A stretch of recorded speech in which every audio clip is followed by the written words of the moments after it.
ನಿತ್ಯೋತ್ಸವ ನಿತ್ಯೋತ್ಸವ ಅಮ್ಮ ಅಯ್ಯಬ್ಬ ಅಮ್ಮ ಅಯ್ಯಬ್ಬ ಅಮ್ಮ ಅಯ್ಯಮ್ಮ. ಇದೆಂತ ಕರ್ಮ ನನಗೆ. ಹಗಲು ಅನ್ನಂಗಿಲ್ಲ, ರಾತ್ರಿ ಅನ್ನಂಗಿಲ್ಲ, ದಿನವಿಡೀ ಈ ಸೈರನ್ ಕೇಳ್ಬೇಕು. ಒಂದು ನಿಮಿಷ ಪುರ್ಸೋತಿಲ್ಲ ಕಿವಿಗೆ. ಅಮ್ಮ ಅಯ್ಯಪ್ಪ ಅಮ್ಮ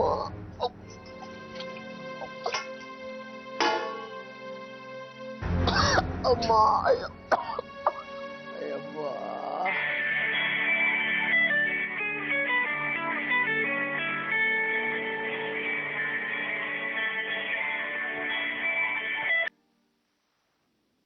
ಹಲೋ ಶಿಶಿರ ಸರ್, ನಮಸ್ಕಾರ ಸರ್. ನಾನು ಗುಣಶೇಖರ್ ಮಾತಾಡ್ತಿದ್ದೀನಿ. ಗುಣಶೇಖರ್, ಹೇಗಿದ್ದೀರಿ? ನನ್ನ ಕತೆ ಬಿಡಿ ಸರ್, ನೀವ್ ಹೇಗಿದ್ದೀರಾ ಸರ್? ನನ್ನ ಸ್ಥಿತಿ ಚಿಂತಾಜನಕ ಆಗ್ಬಿಟ್ಟಿದೆ ಗುಣ. ಕಾಲಲ್ಲಿ ಕಟ್ಟಿದೆ ಗುಂಡು, ಕೊರಳಲ್ಲಿ ಕಟ್ಟಿದೆ ಬೆಂಡು, ಮುಳುಗಲಿಯದು ಬೆಂಡು, ತೇಲಲಿಯದು ಗುಂಡು. ಇಂತಪ್ಪ ಸಂಸಾರ ಶರಧಿಯಲ್ಲಿ ಅಂತಿರೋದನ್ನ ಇಂತಪ್ಪ ನೋವಿನ ಶರಧಿಯಲ್ಲಿ ಈಸುತ್ತಿರ್ಪೆನಯ್ಯ ಕೂಡಲ ಸಂಗಮ ದೇವ ಅಂತ ಬದಲಾವಣೆ ಮಾಡ್ಕೊಂಡು ಹಾಡೋ ಸ್ಥಿತಿಗೆ ಬಂದ್ಬಿಟ್ಟಿದ್ದೀನಿ ಕಣಯ್ಯ. ಆದ್ರೂ ನಿಮ್ಗೆ ಹೀಗಾಗ್ಬಾರ್ದಾಗಿತ್ತು ಸರ್. ಬರೀ ಸಾಂತ್ವನ ಹೇಳೋದ್ರಿಂದ ನನ್ನ ನೋವು ಕಡಿಮೆ ಆಗಲ್ಲ ಗುಣ. ಇದಕ್ಕೇನಾದ್ರೂ ಒಂದು ಪರಿಹಾರ ಕಂಡುಕೋಬೇಕು. ಯಾಕೆ ಸರ್, ಮೆಡಿಸನ್ ತಗೋತಿಲ್ವಾ? ಅಯ್ಯೋ, ಈ ಮೆಡಿಷನ್ ಅಲ್ಲೇ ನೋವನ್ನು ಕಡಿಮೆ ಮಾಡ್ಕೊಂಡು ಪುಣ್ಯಾತ್ಮರು ಯಾರು ಇದಾರೆ ಈ ಲೋಕದಲ್ಲಿ ಗುಣ.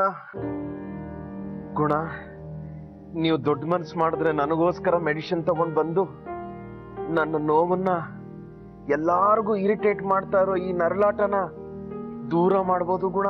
ಅಯ್ಯೋ ಹೇಳಿ ಸರ್, ನಿಮ್ ಸೇವೆ ಮಾಡೋದು ನನ್ ಭಾಗ್ಯ. ಏನ್ ಬೇಕು ನಿಮ್ಗೆ? ಈ ಕೋಲ್ಡ್ ಮೆಡಿಷನ್ನು, ಈ ಕೋಲ್ಡ್ ವಾಟ್ರು ದಿನ ಕುಡ್ದು ಗಂಟ್ಲೆಲ್ಲ ಮಂಜುಗಡ್ಡೆ ಆಗ್ಬಿಟ್ಟಿದೆ ರೀ. ನೀವ್ ಈ ಕಡೆ ಬರ್ತಾ ನನಗೆ ಹಾಟ್ ಮೆಡಿಷನ್ನು, ನನ್ ಬ್ರ್ಯಾಂಡ್ ಸ್ವಲ್ಪ ಈ ಕಡೆ ತಗೊಂಬನ್ರಿ ಗುಣ. ಓಹೋ, ಗೊತ್ತಾಯ್ತು ಬಿಡಿ ಸರ್. ನಿಮ್ಗೆ ಡ್ರಿಂಕ್ಸ್ ತಂದು ಕೊಡ್ಬೇಕು ಅನ್ನೆ. ಊರಿ ಗುಣ, ಪ್ಲೀಸ್ ತಂದ್ಕೊಟ್ ಪುಣ್ಯ ಕಟ್ಕೊಳ್ರಿ. ಹೇಗಿದ್ರು ನಿಮ್ಮನ್ನ ನೋಡೋಕ್ ಬರ್ಬೇಕು ಅಂತಿದ್ದೆ, ಬರ್ತಾ ಹಾಗೆ ತಂದ್ಬಿಡ್ತೀನಿ ಬಿಡಿ ಸರ್. ಬರೀ ಒಂದೇ ದಿನಕ್ಕೆ ತರಬೇಡ್ರಿ ಅಮ್ಮ, ಒಂದ್ 15 ದಿನಕ್ಕೆ ಸ್ಟಾಕ್ ಇಡೋಷ್ಟು ತಗೊಂಬನ್ನಿ. ದುಡ್ಡು ಎಷ್ಟಾದ್ರೂ ಆಗಿರ್ಲಿ, ದುಡ್ಡಿನ ಬಗ್ಗೆ ಯೋಚನೆ ಮಾಡಬೇಡಿ, ನಾನ್ ಕೊಡ್ತೀನಿ. ದುಡ್ಡು ಯಾರು ಸರ್ ಕೇಳಿದ್ರು ನಿಮ್ಮನ್ನ? ನನಗೆ ನೀವು ಹುಷಾರಾಗೋದು ಮುಖ್ಯ. ಖಂಡಿತವಾಗ್ಲೂ ತರ್ತೀನಿ. ಯಾವಾಗ ಬರ್ತೀರಾ ಬನ್ನಿ. ಬರೋದನ್ನೇ ಒಂದು ವಾರ ಮಾಡ್ಬಿಡ್ಬೇಡಿ. ಇವತ್ತು ಅಂದ್ರೆ ಇವತ್ತೇ, ಈಗ್ಲೇ ಅಂದ್ರೆ ಈಗ್ಲೇ ಬಂದ್ಬಿಡಿ. ಯೋಚನೆ ಮಾಡ್ಬೇಡಿ ಸರ್, ನಿಮ್ ಹಪಾಪಿ ಗೊತ್ತಾಗತ್ತೆ. ಎಷ್ಟು ಬೇಗ ಆಗುತ್ತೋ ಅಷ್ಟು ಬೇಗ ಬರ್ತೀನಿ. ನಿಮ್ ದಾರಿನೇ ಕಾಯ್ತಾ ಇರ್ತೀನಿ ಗುಣ. Thank you.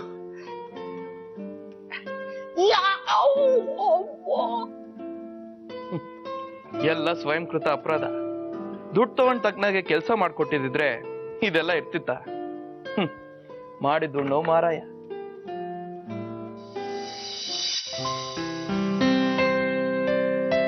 ಶಕುಂತ್ಲಾ, ವಿಜ್ಞಾನಾನಂದ ಬಾಬಾ ಎಲಿಯಸ್ ವಿನೋದ್ ಕುಮಾರ್, ನಿನ್ನ ಅಘೋಷಿತ ಪತಿ ನಮ್ಮ ಮನೆಗ್ ಬಂದಿದ್ರು. ಹೌದಾ? ಹಾಗಾದ್ರೆ ಅವರು ನನ್ ಮಗನ್ಗೆ ಅಪ್ಪ ಅಂತ ಹೇಳೋದಕ್ಕೆ ಒಪ್ಕೊಂಡ್ಬಿಟ್ರಾ? ಹಾಗೇನಾದ್ರೂ ಒಪ್ಕೊಂಡಿದ್ದಿದ್ರೆ ಅವನಲ್ಲಿ ಸ್ವಲ್ಪನಾದ್ರೂ ದಯೆ ಕರುಣೆ ಇದೆ. ಅದಕ್ಕಿಂತ ಹೆಚ್ಚಾಗಿ ಹೆಂಡತಿ ಮಗನ ಬಗ್ಗೆ ಪ್ರೀತಿ ಪ್ರೇಮ ಇದೆ. ಅದಕ್ಕಿಂತ ಮುಖ್ಯವಾಗಿ ನಾಗರಿಕತೆ ಮನುಷ್ಯತ್ವ ಅಲ್ಪ ಸ್ವಲ್ಪನಾದ್ರೂ ಇದೆ ಅನ್ಕೋತಿದ್ದೆ.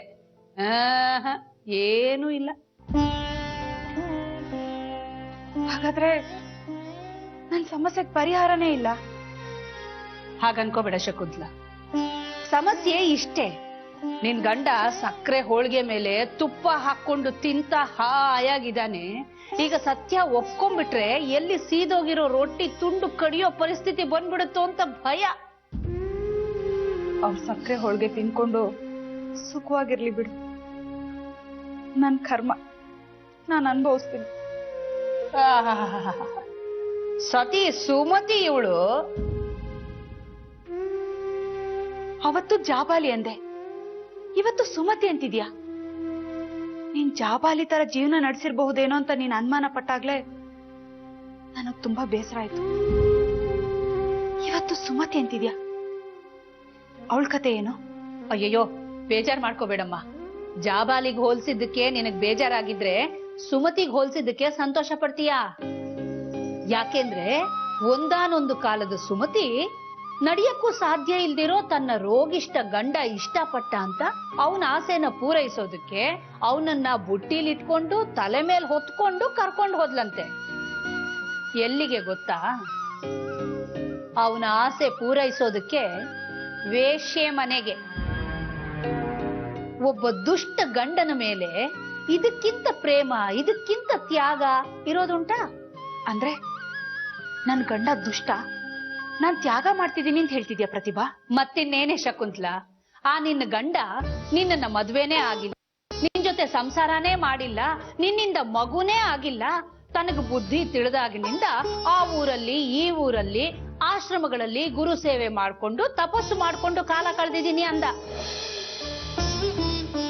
ತಾನು ಆಜನ್ಮ ಬ್ರಹ್ಮಚಾರಿ ಅಂತ ಸುಳ್ಳು ಸಾಕ್ಷಿಗಳನ್ನ ನನ್ನ ಮುಂದೆ ಹಿಡಿದು ನೀವು ಬಾಯಿ ಮುಚ್ಕೊಂಡು ತೆಪ್ಪಗಿರಿ ಅಂತ ಸವಾಲ್ ಹಾಕಿ ಹೋಗಿದ್ದಾನೆ ಆ ವಿಜ್ಞಾನಾನಂದ ಬಾಬಾ.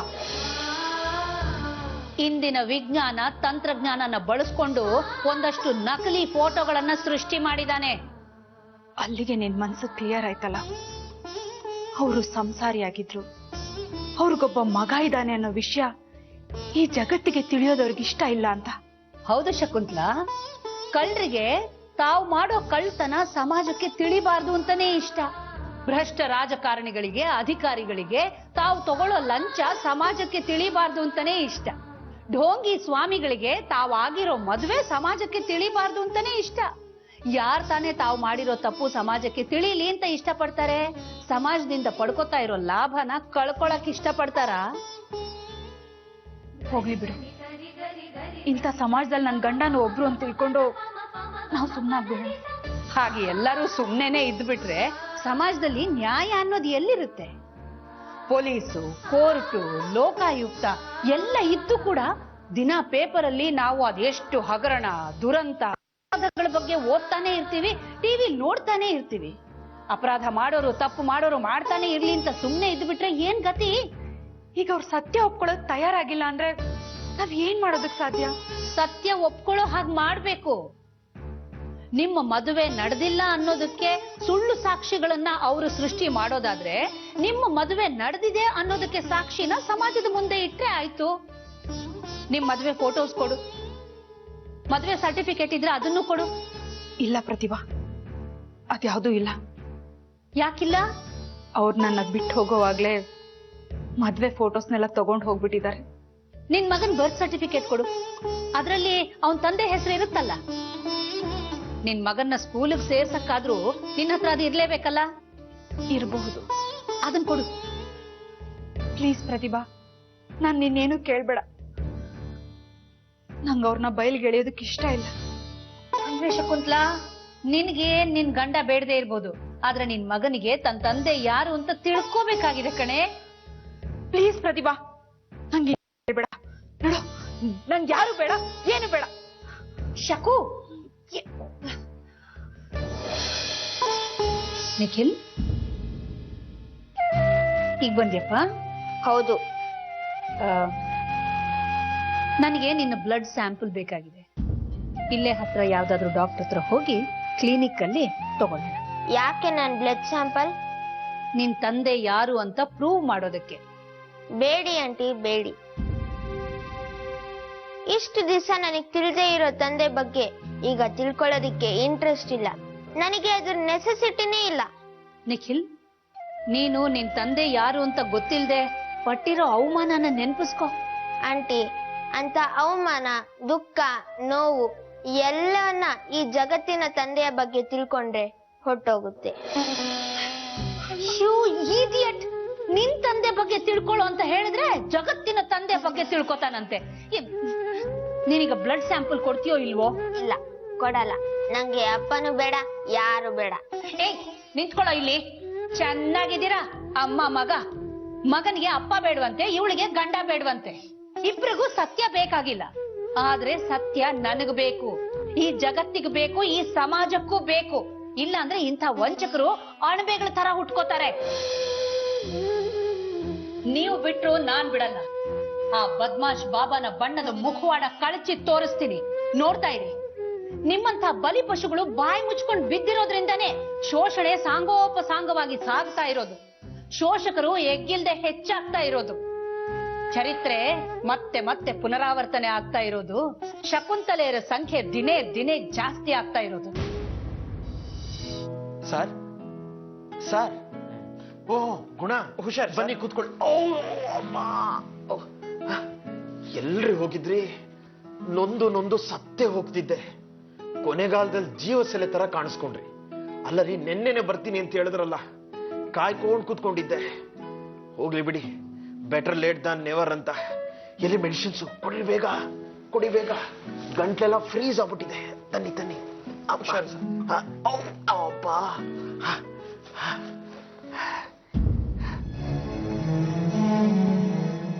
ಯಾಕ್ರಿ ಗುಣ ಹೀಗಿದ್ದೀರಿ?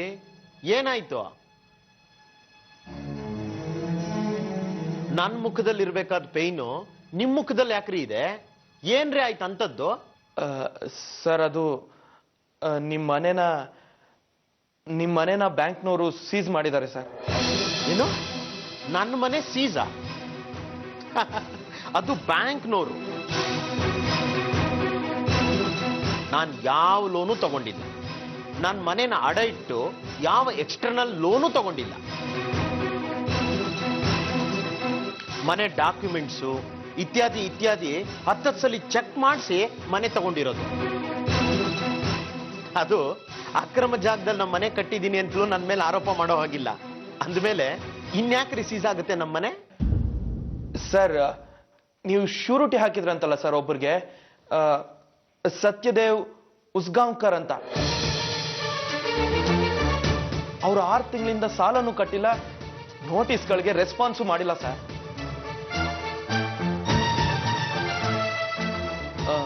ಸರ್, ಬ್ಯಾಂಕ್ನವರು ಮನೆ ಹತ್ರ ಹೋದಾಗ ಅವ್ರ ಮನೆ ಖಾಲಿ ಮಾಡಿಕೊಂಡು ಯಾವುದೋ ಫಾರಿನ್ ಕಂಟ್ರಿಗೆ ಪರ್ಮನೆಂಟ್ ಆಗಿ ಹೋಗ್ಬಿಟ್ಟಿದ್ದಾರೆ ಅನ್ನೋದು ಗೊತ್ತಾಗಿದೆ ಸರ್. ಅವ್ರು ತಗೊಂಡಿರೋ 2 ಕೋಟಿ ಸಾಲಕ್ಕೆ ನಿಮ್ ಮನೆನೇ ಆಧಾರವಾಗಿ ಇಟ್ಟಿದ್ರಂತಲ್ಲ ಸರ್. ಅದಕ್ಕೆ ಈಗ ಬ್ಯಾಂಕ್ನವರು ನಿಮ್ ಮನೆನೇ ಸೀಸ್ ಮಾಡಿ ತಮ್ಮ ಸುಪರ್ದಿಗೆ ತಗೊಂಡಿದ್ದಾರೆ ಸರ್. ನಿಮ್ ಮನೆಗೆ ನೋಟಿಸ್ ಕಳ್ಸಿದ್ರಂತೆ, ನೀವ್ಯಾರು ರಿಪ್ಲೈ ಮಾಡಿಲ್ಲ. ಅದಕ್ಕೆ ಬ್ಯಾಂಕ್ನವರು ನಿಮ್ ಮನೆನ ಮುಟ್ಗೋಲ್ ಹಾಕೊಂಡಿದ್ದಾರೆ ಸರ್. ನನಗಂತೂ ತುಂಬಾ ಬೇಜಾರಾಗ್ತಾ ಇದೆ ಸರ್. ನೀವ್ ಆ ಮನೆನ ಎಷ್ಟು ಖುಷಿಯಿಂದ ತಗೊಂಡಿದ್ರಿ, ನಿಮ್ಗೆ ಎಷ್ಟು ಪ್ರೀತಿ ಇತ್ತು ಆ ಮನೆ ಮೇಲೆ. ಆದ್ರೆ ಇವತ್ತು ಹೀಗಾಗೋಯ್ತಲ್ಲ ಸರ್. ನೀವ್ ಆ ಸಾಲನ ತೀರ್ಸೋಕ್ಕೂ ಆಗಲ್ಲ, ಆ ಮನೇನ್ ಬಿಡ್ಸ್ಕೊಳಕ್ಕೂ ಆಗಲ್ಲ. ಎಲ್ಲಿಂದ ತರ್ತೀರಾ ಸರ್ ಕೋಟ್ಯಾಂತರ ರೂಪಾಯಿ ದುಡ್ಡನ್ನ? ಆ ಮನೆ ಹೋದ್ರೆ ಹೋಗ್ಲಿ ಸರ್. ಸರ್, ನನ್ನ ಹತ್ರ ಇನ್ನೂ 3 ಫೈಲ್ ಇದೆ. ನೀವು ಸೈನ್ ಮಾಡಿ ಪಾಸ್ ಮಾಡ್ಬಿಡಿ ಸರ್. ಕನಿಷ್ಠ ಪಕ್ಷ ಏನಿಲ್ಲ ಅಂದ್ರೂ 20 ರಿಂದ 30 ಲಕ್ಷ ನಿಮ್ ಜೇಬ್ ತುಂಬುತ್ತೆ ಸರ್.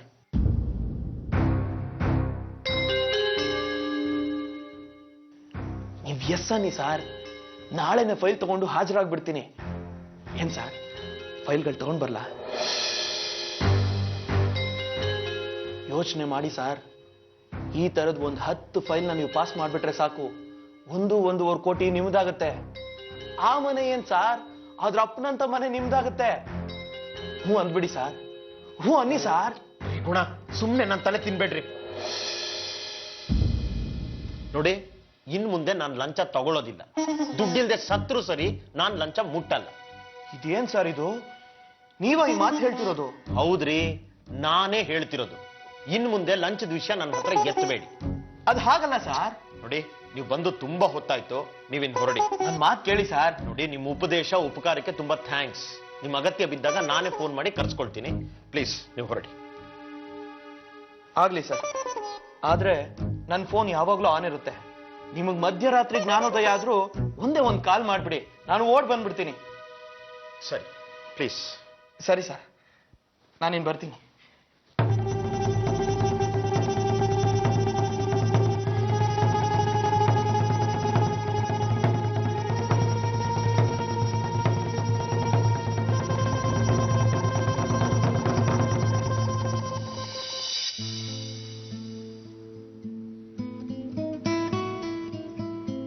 ಅಮ್ಮ, ಏನು ನಂಗೊಂದಷ್ಟು ದುಡ್ಡು ಕೊಡ್ತೀಯಾ? ದುಡ್ಡು ಯಾಕೆ? ರೈಲ್ವೆ ಟಿಕೆಟ್ಗೆ. ಎಲ್ಲಿಗೆ ಹೋಗಕ್ಕೆ? ಹಿಮಾಲಯಕ್ಕೆ ಹೋಗಕ್ಕೆ. ಹಿಮಾಲಯಕ್ಕೆ ಯಾಕೆ ಹೋಗ್ತೀಯಾ? ನಾನು ಅವತ್ತೇ ಹೇಳಿದ್ನಲ್ಲಮ್ಮ, ದೇವರನ್ನ ನೋಡ್ಬೇಕು, ತಪಸ್ ಮಾಡ್ಬೇಕು ಅಂತ. ಹುಚ್ಚುಚ್ಚಾಗಿ ಆಡ್ಬೇಡ ನಿಖಿಲ್. ನೋಡು, ನಾನ್ ನಿಂಗೆ ದುಡ್ಡು ಕೊಡೋದಿಲ್ಲ, ಏನು ಕೊಡೋದಿಲ್ಲ. ನೀನ್ ಎಲ್ಲಿಗೂ ಹೋಗ್ಬೇಕಾಗಿಲ್ಲ. ನೀನ್ ದುಡ್ಡು ಕೊಡದೆ ಹೋದ್ರೆ ನಾನ್ ನಡ್ಕೊಂಡೇ ಹೋಗ್ತೀನಿ. ನಡ್ಕೊಂಡು ಹೋಗೋದಕ್ಕೆ ಹಿಮಾಲಯ ಏನ್ ಪಕ್ಕದ ಬೀದಿ ಅನ್ಕೊಂಡಿದ್ಯಾ? ಈ ಊರ್ ದಾಟೋ ಹೊತ್ತಿಗೆ ಹೊಟ್ಟೆ ಹಸುವಿನಿಂದ ಸುಸ್ತಾಗಿ ಬೀಳ್ತೀಯ. ಹಾಗೇನು ಆಗಲ್ಲ. ಸಾಧು ತರ ಇದ್ರೆ ದಾರಿ ಉದ್ದಕ್ಕೂ ಭಿಕ್ಷೆ ಬೇಡಿ ಹೊಟ್ಟೆ ತುಂಬಿಸ್ಕೋಬಹುದು. ಸಾಧುಗಳಿಗೆ ಎಲ್ರೂ ಭಿಕ್ಷೆ ಹಾಕ್ತಾರೆ. ನಿಖಿಲ್, ಸುಮ್ನೆ ನನ್ ತಲೆ ತಿನ್ಬೇಡ. ಸ್ಕೂಲ್ಗೆ ಹೋಗೋದು ನೋಡು. ಇಲ್ಲ ಇಲ್ಲ, ನಾನಿನ್ಮೇಲೆ ಸ್ಕೂಲ್ಗೆ ಹೋಗಲ್ಲ, ಹಿಮಾಲಯಕ್ಕೆ ಹೋಗೋದು. ಹಾಗೆ ಹೋಗೋದೇ ಆದ್ರೆ ಒಂದ್ ಕೆಲ್ಸ ಮಾಡು. ನಾನು ಉಪವಾಸ ಇದ್ದು ಮಾತ್ರೇನು ತಗೊಳ್ದೆ ಸತ್ತೋಗ್ತೀನಿ. ಆಗ ನನ್ ದುಡ್ಡೆಲ್ಲ ನಿನ್ಗೆ ಸಿಗುತ್ತಲ್ಲ, ಏರೋಪ್ಲೈನ್ ಅಲ್ಲೇ ಹೋಗು. ನೀನೇನ್ ಸಾಯ್ಬೇಕಾಗಿಲ್ಲ. ಇಲ್ಲ ಕಣೋ, ನಾನ್ ಸತ್ರೇನೆ ನಿನ್ ಬುದ್ಧಿ ಬರೋದು. ನಾನು ಊಟನೂ ಮಾಡೋದಿಲ್ಲ, ಯಾವ ಮಾತ್ರೇನು ತಗೊಳೋದಿಲ್ಲ. ಬಾಬಾ ಹೇಳ್ದಾಗ ಅದು ನಿಜ ಅನ್ಸುತ್ತೆ, ಅಮ್ಮ ಹೇಳ್ದಾಗ ಇದು ನಿಜ ಅನ್ಸುತ್ತೆ. ಇವೆರಡರಲ್ಲಿ ನಿಜವಾದ ನಿಜ ಯಾವುದು?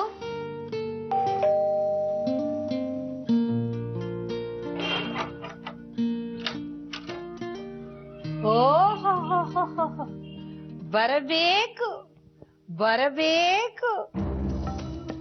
ತಲೆಯಲ್ಲಿ ಬೃಹಸ್ಪತಿ, ನಾಲಿಗೆಯಲ್ಲಿ ಸರಸ್ವತಿ ಇರುವಾಗ ಕೈಯಲ್ಲೇಕೆ ಈ ಚಿಕ್ಕ ಕತ್ತಿ? ಬೃಹಸ್ಪತಿನ ಬಾಡಿಗೆಗೆ ತಗೋತೀನಿ ಅನ್ನೋ ಭಂಡ್ರು, ಸರಸ್ವತಿನ ಕಾಡುಗಟ್ಟುತ್ತೀನಿ ಅನ್ನೋ ದಡ್ರು ಕತ್ತಿ ಹಿಡಿದ್ರೆ ಮಾತ್ರ ಹೆದರ್ತಾರೆ ಅಂತ ನಮ್ಮ ಸಿನಿಮಾ ಹೀರೋಗಳು ಆಗಾಗ ಮಚ್ಚು ಹಿಡಿದು ಹಿಡಿದು ಹೆದರಿಸ್ತಾ ಇರ್ತಾರಲ್ಲ, ಹಾಗೆ ನಾನು ಇವತ್ತೊಂದು ಚಿಕ್ಕ ಕತ್ತಿ ಹಿಡ್ಕೊಂಡಿದ್ದೀನಿ.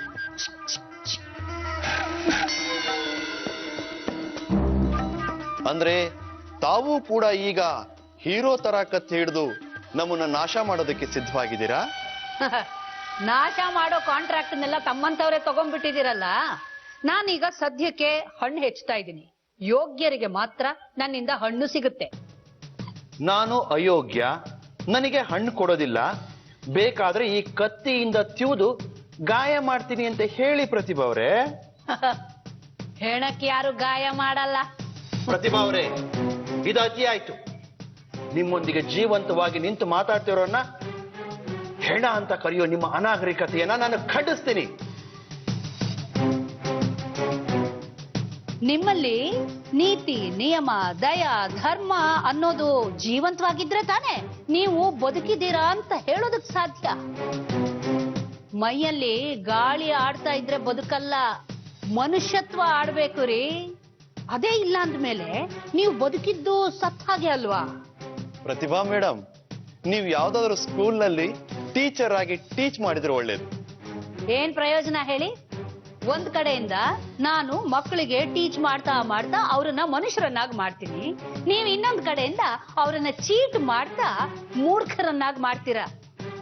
ನಿಜ, ಮೂರ್ಖರನ್ನಾಗಿ ಮಾಡುವುದೇ ನನ್ನ ಕಾಯಕ ಅಂತ ತಿಳ್ಕೊಳ್ಳಿ. ಮಕ್ಕಳನ್ನ ಮಾತ್ರ ಅಲ್ಲ, ನಿಮ್ಮಂತಹ ಟೀಚರ್ನು ಕೂಡ. ಓ, ಅಂದ್ರೆ ನನಗೆ ಏನೋ ಮೋಸ ಮಾಡಿದೀನಿ ಅಂತ ಹೇಳೋದಕ್ಕೆ ಇಲ್ಲಿವರೆಗೂ ದಯಮಾಡಿಸಿದೀರಾ ಅನ್ನಿ? ಹೌದು, ಅದನ್ನ ನೀವು ನಾನು ಮಾಡಿದ ಮೋಸ ಅಂತನಾದ್ರೂ ತಿಳಿಬಹುದು, ನಾನು ಸಾಧಿಸಿದ ವಿಜಯ ಅಂತನಾದ್ರೂ ತಿಳಿಬಹುದು. ಪೊಲೀಸರು ರೌಡಿನ ಸಾಯಿಸಿದ್ರೆ ಅದು ವಿಜಯ, ರೌಡಿ ಪೊಲೀಸನ್ನ ಸಾಯಿಸಿದ್ರೆ ಅದು ಅಪರಾಧ. ನನ್ನನ್ನ ಸೋಲಿಸದಷ್ಟು ಹೆಚ್ಚಾಗೋದು ನಿಮ್ಮ ಅಪರಾಧನೇ. ಅದಕ್ಕೆ ಸಿಗೋದು ಕೊರಳಿಗೆ ಹಾರ ಅಲ್ಲ, ಕೈಗೆ ಕೋಳ. ನನಗೆ ಅಂತ ಪರಿಸ್ಥಿತಿ ಬರಬಾರ್ದು ಅಂತಾನೆ ಶಕುಂತ್ಲಾ ಯಾರೆದ್ರಿಗೂ ನನ್ನನ್ನ ಮದುವೆ ಆಗಿದ್ದೀನಿ ಅಂತ ಒಪ್ಕೊಳ್ದೇ ಇರೋ ಹಾಗೆ ನನ್ನ ಮಗ ನಿಖಿಲ್ ನನ್ನನ್ನ ತಂದೆ ಅಂತ ಹೇಳ್ದೇ ಇರೋ ಹಾಗೆ ಬಂದೋಬಸ್ತ್ ಮಾಡಿದ್ದೀನಿ. ಶಕುಂತ್ಲಾಗೆ ಈಗ ಗಂಡ ಬೇಕಾಗಿಲ್ಲ, ನಿಖಿಲ್ಗೆ ಈಗ ಅಪ್ಪ ಬೇಕಾಗಿಲ್ಲ. ಅವ್ರಿಬ್ರಿಗೂ ಬೇಡದೇ ಇರೋ ಸತ್ಯ ನಿಮಗೆ ಯಾಕೆ ಬೇಕು ಅಂತ. ನಿಮ್ಮ ಪಾಡಿಗೆ ನೀವು ತೆಪ್ಪಗಿದ್ರೆ ನಿಮಗೂ ಕ್ಷೇಮ, ನನಗೂ ಕ್ಷೇಮ. ಬರ್ತೀನಿ ಪ್ರತಿಭಾ ಗುಂಟೂರವ್ರೆ.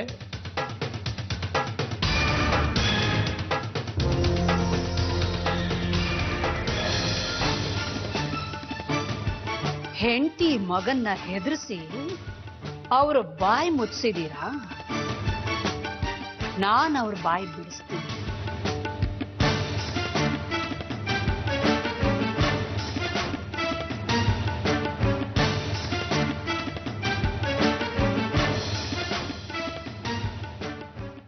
ನಿತ್ಯೋತ್ಸವ